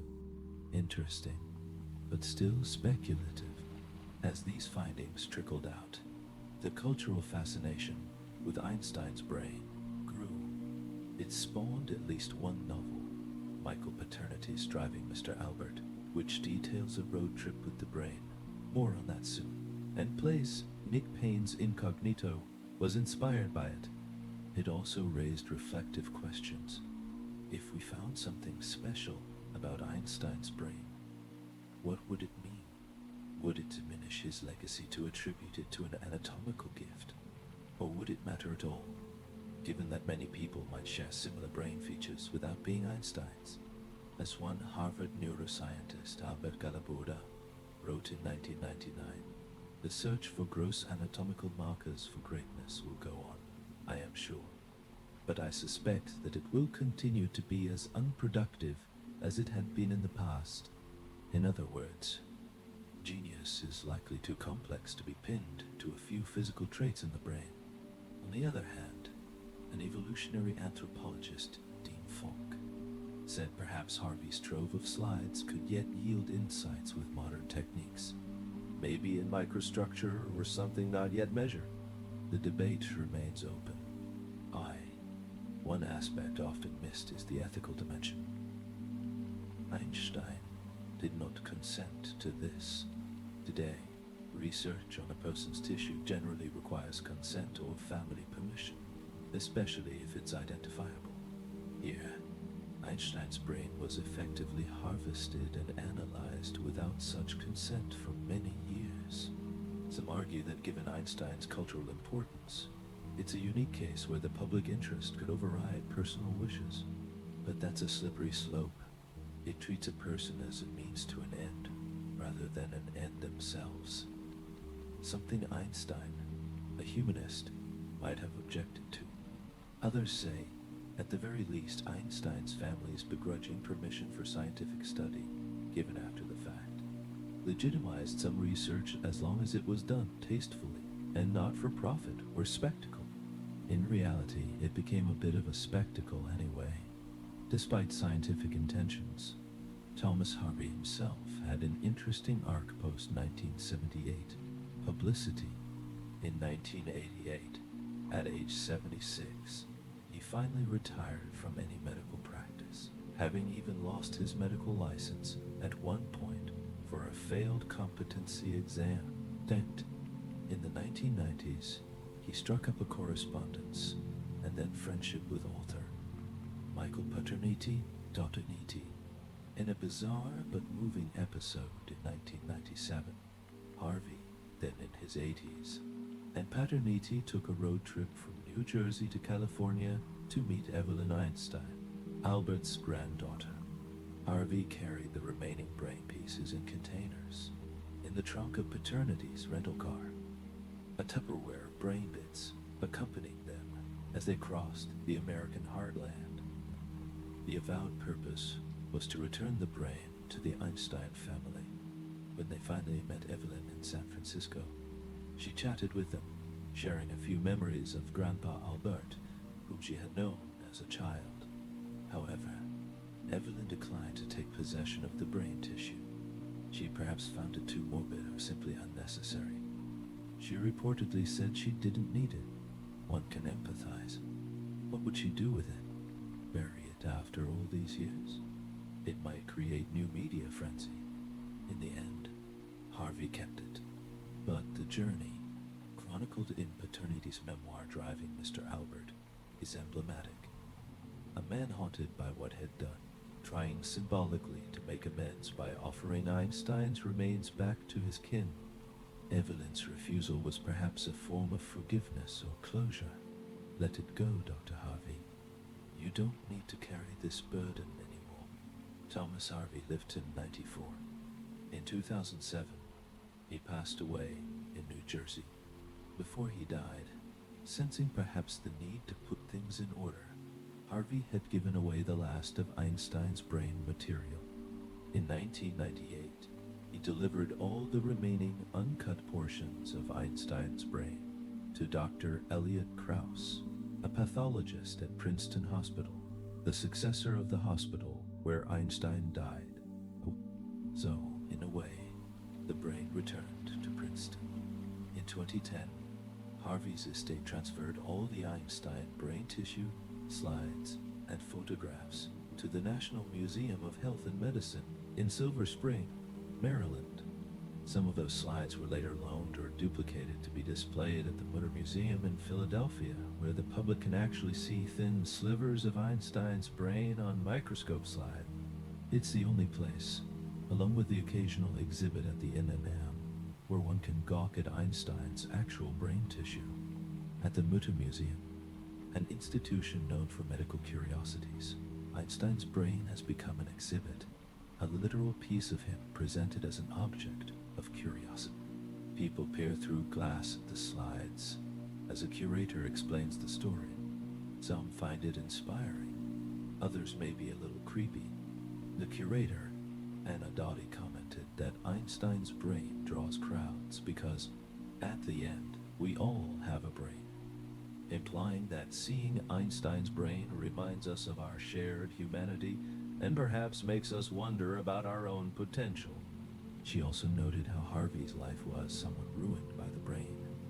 Almost like a curse, it followed him, costing him career and stability. That reads like a cautionary tale. In trying to capture genius, he lost his own footing. There's a philosophical richness to this story. It touches on the age-old question of mind versus matter. Was Einsteins Genius in the physical brain? Brain. If so, can it be measured in folds and cells? Or was it in the pattern of his thoughts, the process, the soul, something that can't be preserved in formaldehyde? The brain can show us the instrument, but not necessarily the music that was played. It's reminiscent of Beethoven. If we preserve Beethoven's piano, do we understand his music? Not really. We'd also need the sheet music, the ideas, and the performance. Similarly, Einstein's brain in a jar is mute about the symphony of thoughts that traversed it. Perhaps the quest was misguided from the start, a reductionist hope that genius reduces to anatomy. Talent hits a target no one else can hit. Genius hits a target no one else can see. Philosopher Arthur Schopenhauer said, Einstein's gift was about seeing what others didn't, like imagining chasing a light beam. It was a creative and intellectual leap. We might find hints of greater connectivity or unusual structure in his brain, but without Einstein's mind, that brain was just biological tissue. Another reflection. The ethics of studying a dead person's body without consent raises the notion of respect for persons. Einstein was a big proponent of human rights and dignity. It's paradoxical that his own body was not fully accorded the dignity of his expressed wishes. One wonders, had Einstein known, would he have been angry? Perhaps. Perhaps he might have also shrugged, saying effectively what Marcus Aurelius wrote. Why should I care what happens to my body after I am dead? He might have found it scientifically interesting, but ethically dubious. Given his sense of humor, he might have made a joke. At least they didn't pick my brain while I was alive. They waited till I was truly done with it. He once quipped about himself. I live and I love. That is enough, downplaying physical concerns. Still, he was a very private person. The idea of part of him traveling around to people's home labs in cookie jars might have appalled him. In any case, by the early 21st century, the odyssey of Einstein's brain came to a close as it found a resting place in museum archives, finally handled with care and a measure of respect. The story has since become a part of Einstein's legend. It adds a sort of epilogue to his life narrative, one that reads almost like a myth. The wise man's brain gets stolen to capture his wisdom, as if it were a magical object. It has echoes of ancient tales where sages' remains have powers, or where relics are venerated or stolen. For instance, medieval relic trade for saints' bones. In Einstein's case, the relic was not used to perform miracles, but to chase a scientific holy grail, the anatomy of genius. It's telling that the outcome was mostly frustration and dispute. If there's a moral, it might be respect the wishes of the dead and recognize that the essence of a person is more than their physical parts. Genius is not so easily bottled. From a scientific standpoint, however, one cannot entirely write off the endeavor. Modern science thrives on investigating correlations between brain structure and function. With better tech, maybe re-examining Einstein's preserved tissue could yield something like gene expression differences or unique neuron morphology. Science is always improving, but even if we found Einstein's neurons had more synapses per cell or a unique gene variant for neural plasticity, it would explain only so much. Many people might share those traits and not achieve what Einstein did. Environmental factors, education, sheer passion, and creativity, those intangibles count enormously. Now, reflecting philosophically, what does Einstein's brain story tell us about mortality and legacy? It's a story of humanity's desire to understand and perhaps hold onto greatness. We sometimes physically grasp at it. Here, literally. It's also about the fine line between homage and violation. The doctor perhaps thought he was honoring Einstein by preserving his brain for science, but by ignoring Einstein's own desires, did he really honor him? Hannah Arendt, thinking about how we treat the dead, might say that remembrance and story, what we're doing here, are the true ways to honor someone rather than carving them up. She wrote, "Remembrance alone can save the lives and deeds of actors from oblivion." In other words, it's telling Einstein's story, preserving his ideas and character in collective memory. That truly keeps him alive, in a sense, not preserving pieces of his corpse. Consider also the theme of the pursuit of knowledge at any cost. Dr. Harvey's act was arguably Faustian, akin to someone making a pact to gain knowledge but losing something else, his career stability, his peace. There is an ethical boundary in science. Curiosity is vital, but it must be tempered by respect for human value. Einstein himself confronted this boundary with the atomic bomb. Scientific curiosity led to a powerful discovery, but then came ethical ramifications. In microcosm, the brain episode is similar. Curiosity about a great man's brain led to knowledge, some, though debatable, but raised ethical issues. We might also contemplate the mystery of consciousness that this story hints at. They took Einstein's brain, sliced it, diced it, scrutinized it, and yet, did it reveal the mind of Einstein? Not really. Not really. The mind, the subjective experience, the creativity, the spark that was Albert, was gone. It underscores that consciousness is more than the sum of neurons. It's an emergent property, and once the person is gone, the brain is like an instrument with no musician. Einstein's brain, without Einstein, is like a Stradivarius violin without a violinist. One of Einstein's own quotes feels apt. Matter is energy, Energy is liberated matter. We are this light, not the lamps. He viewed humans as more than flesh, akin to light or energy. When he died, one could say the lamp, his body, brain, was left behind, but the light, his contributions, his example, continues to shine. Trying to study the lamp only gets you so far in understanding the light it once emitted. Now, how to bring this all together gently? We have traversed Einstein's life, his scientific triumphs, his philosophical reflections, and his peculiar afterlife via his brain. It's important to conclude with a sense of peace and synthesis. Einstein's story, including the brain saga, ultimately teaches us not just about science, but of the human condition, our yearning to know. Why and how, our reverence for genius, our folly and wisdom in equal parts. Perhaps we should conclude by returning to Einstein's own perspective. He once said, "Only the individual's spirit is imperishable." His spirit, meaning his intellectual and moral essence, indeed proved imperishable, living on in the collective human spirit and our ongoing quest for understanding. Meanwhile, the physical remnants, like his brain, were always destined to be ephemeral clumps of matter, interesting but not defining. Albert Einstein's life and the strange tale of his brain leave us with much to ponder. In many ways, his story is a bridge between reality and imagination, much as he built bridges between science and philosophy, between the tangible and the mystical. Let us, in this final section, step back and view the arc of that story and derive the gentle lessons it offers.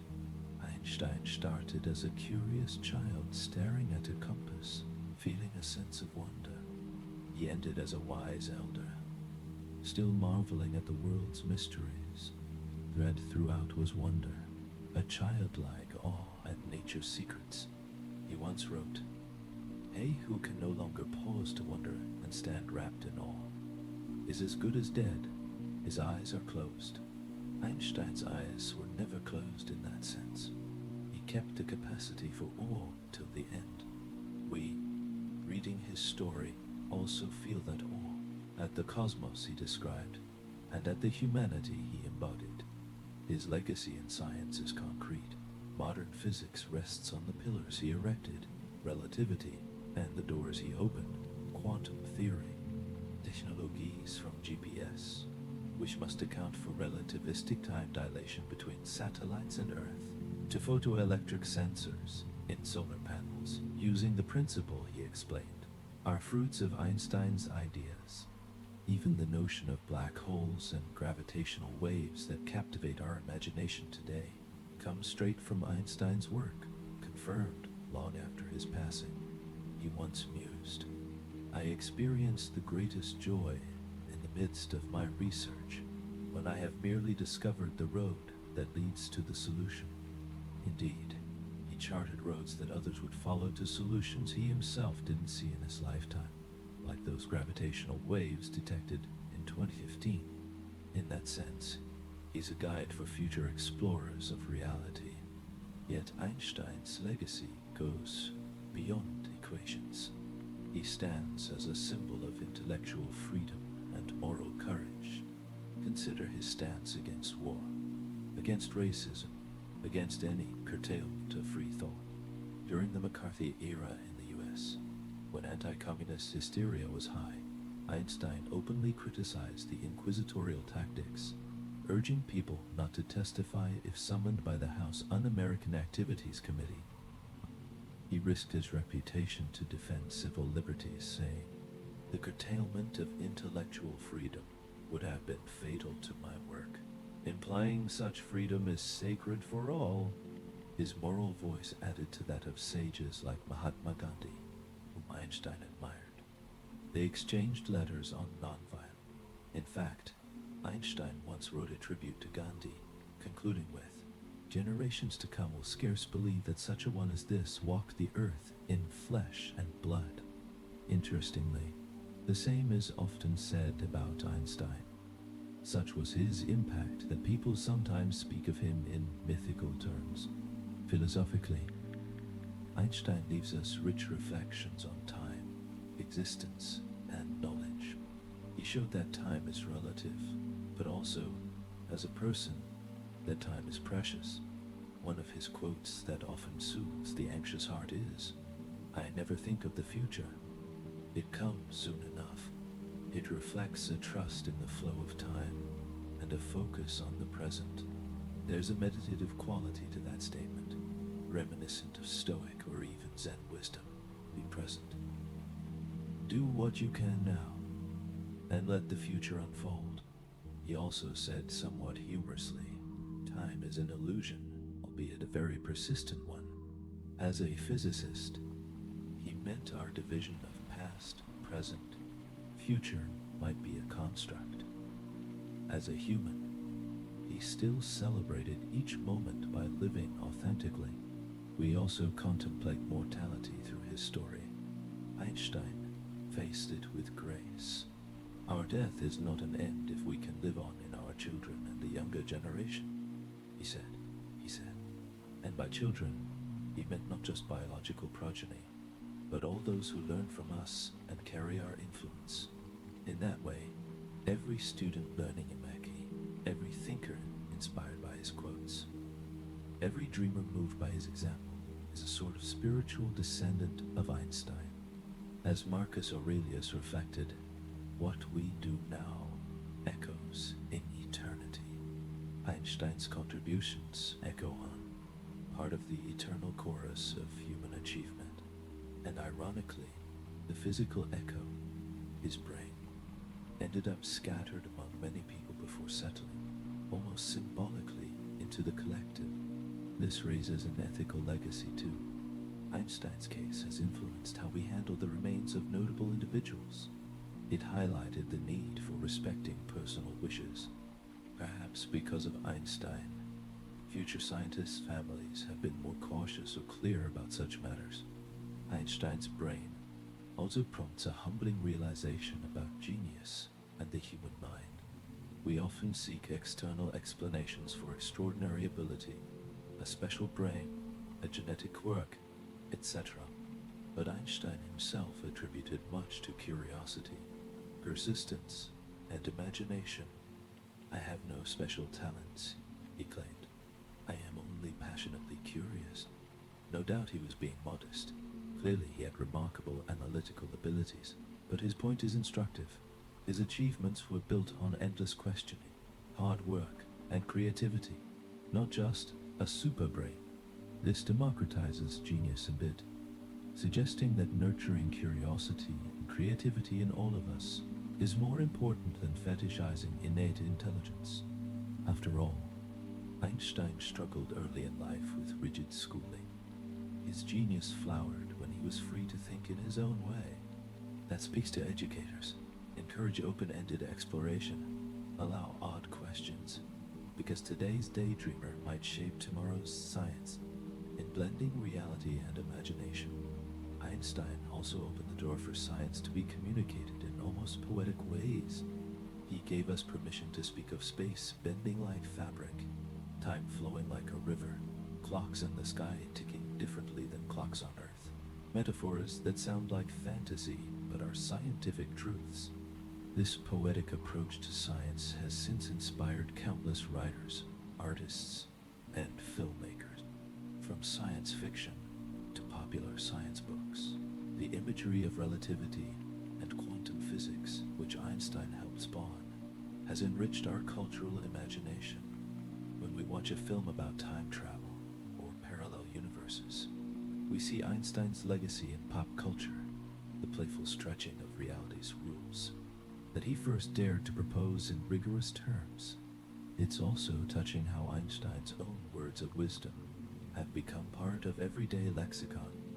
Quotes from Einstein appear in self-help books, motivational posters, and speeches far removed from physics. For example, life is like riding a bicycle. To keep your balance, you must keep moving. 84. a simple metaphor he once used in a letter to his son Edward, encouraging resilience and progress. It resonates with people because it distills a truth in accessible imagery, or not everything that can be counted counts, and not everything that counts can be counted. A reminder to value what's meaningful over what's meaningful over what's measurable. A quote often attributed to him in the context of education and economics. Whether he said each famous line or some are apocryphal, they collectively create an Einsteinian philosophy. Value curiosity over rote knowledge, kindness over success, imagination over restriction, and peace over conflict. Near the end of his life, Einstein wrote something beautifully humble. I have done my share. It is time to go. I will do it elegantly. He likened life to a guest visit. Our death is like taking off a tight shoe, he once quipped, relief after a long day. These attitudes convey acceptance. For a man who unraveled cosmic mysteries, he was comfortable with the ultimate mystery of death. There's a serenity to that which we can all learn from.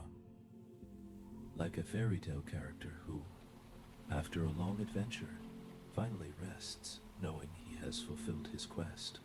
In reflecting on the ethics of studying his brain, we confront the question, what truly remains of a person? There's a line from Rumi that feels apt. Don't feel lonely. The entire universe is inside you. Stop acting so small. You are the universe in ecstatic motion. Einstein's life was an example of a universe inside one man. His mind encompassed the cosmos in theory. When he died, that universe didn't vanish. It had already spilled out into papers, books, other minds. His impact is his true remaining presence, not the gray matter. As Rumi Rugis, we shouldn't think of ourselves as just small bodies. Our ideas, actions, love can be vast and lasting. Einstein's legacy is a comforting case. One mortal life, relatively short in cosmic time, can influence the whole future of humanity. This encourages each of us to believe that what we think and do might ripple outward meaningfully. Another philosopher to call is Nietzsche, who celebrated creative chaos within. Einstein embraced his own inner chaos, like daydreams that seemed crazy, to birth a dancing star of insight. For us, it's a lesson to trust our imagination. Even wild ideas might hold truth. Einstein often faced skepticism. His theories sounded bizarre initially. It took courage to stand by them. Thus, his story emboldens others to pursue unconventional ideas, not blindly, but with rigorous thinking and evidence. As for Dostoevsky's note on suffering and genius, Einstein had his share of sadness, exile from his homeland, loss of loved ones. Seeing his work lead to destructive weapons, he indeed said, "It is strange to be known so universally, and yet to be so lonely." Fame isolated him at times, yet he did not become bitter. He remained kind and often joyful in little things, like music and sailing. Perhaps great minds often carry great burdens, as Dostoevsky said, but Einstein showed one can bear them with grace and even humor. Finally, Hannah Arendt's quote about thinking being dangerous. Einstein's life exemplified how dangerous thoughts can disrupt the status quo, but those very thoughts propel humanity forward. Without dangerous new thinking, we stagnate. The key is to pair thinking with ethical reflection, which Einstein did, continually questioning the uses of science. He reminds us to be responsible thinkers. To conclude this narrative, imagine, in a dreamy way, Einstein's own perspective now. If there's some vantage from which he could see all that transpired, his life's work, the love he received, the drama of his brain's journey, What might he think? Perhaps he'd be pleased that his work is still illuminating the universe. Perhaps he'd be amused at the brain caper, forgiving Dr. Harvey and chuckling at human foibles. Perhaps he'd mostly want us not to idolize him, but to carry on questioning, learning, and caring for each other. In one of his most profound statements, Einstein said, "100 times every day, I remind myself that my inner and outer life are based on the labors of other men, living and dead, and that I must exert myself in order to give in the same measure as I have received." This humility and gratitude are a shining part of his legacy. He saw himself as part of a continuum, receiving knowledge from predecessors like Newton and Maxwell, and giving to successors. Now, we are the inheritors of what Einstein gave. We benefit daily from it, in technology, in worldview, often without realizing. To honor that, perhaps we should exert ourselves to give forward in our own work, to make the world a bit better or more understanding. Let's close with an image bridging reality and imagination. Think of Einstein's equations, not just as chalk on blackboard, but as magical runes that unlocked a new vision of the cosmos. When he derived EMP, one could poetically imagine he opened a tiny portal through which energy and matter dance, leading to everything from nuclear power to star energy understand. When he formulated relativity, picture the fabric of space-time gently rippling, as if saying, "Ice, you found me." And when he died, perhaps in the great expanse of reality, time and space curved gently around the departure of such a spirit, as if bowing in respect. In a dreamlike coda, one might fancy Einstein reunited with the universe he loved, becoming stardust and photons, Spinoza's God, the harmony of it all, welcoming him home. In truth, his atoms scattered into earth, air, and water. Some of those atoms might be in a blooming cherry tree by the Delaware River, or in a raindrop falling on Princeton. It's a poetic thought. Bits of Einstein returning to nature, as he wished. Meanwhile, his light, his influence, lights the worlds, to paraphrase Rumi. As listeners or readers drifting off, we can take comfort in Einstein's own serene worldview. The most beautiful experience we can have is the mysterious, he wrote. So, let mystery be beautiful, not fearful. He also said, humanity is like a circle. You receive from the past, you give to the future. In that sense, we are all part of a grand fairy tale of progress and knowledge, each contributing a verse. Albert Einstein's life. From the fairy tale curious child, to the wise magician of science, to the posthumous legend of the stolen brain, is a story that leaves us wiser, but also oddly at peace. It shows that even a single individual, with enough wonder and integrity, can change the course of the world. And it shows that beyond all our seeking and analyzing, there remains a core of mystery and humanity that we must cherish. In closing, one of Einstein's lesser-known quotes feels appropriate. On the mysterious, it is the source of all true art and science. He, to whom this emotion is a stranger, is as good as dead. By keeping that sense of mystery alive, Einstein ensured his spirit never truly died. It lives on every time we gaze at the stars with curiosity, every time we ask a profound question, every time we stand up for truth and compassion. So, as we finish this long, meditative journey, perhaps imagine Einstein himself bidding us good night, a gentle smile under those kindly eyes, a violin tucked under his arm. He might encourage us to keep exploring both the cosmos outside and the cosmos within, to balance our intellect with our humanity. And as we drift into dreams, maybe we'll find ourselves on a beam of light, riding alongside young Albert, through the starlit sky, bending time, exploring wonder, and feeling the comforting assurance that in a strange and beautiful universe, we are all connected. Sleep softly, with Einstein's story as a lantern in the dark, a testament to the power of curiosity, the importance of ethics, and the enduring enchantment of knowledge.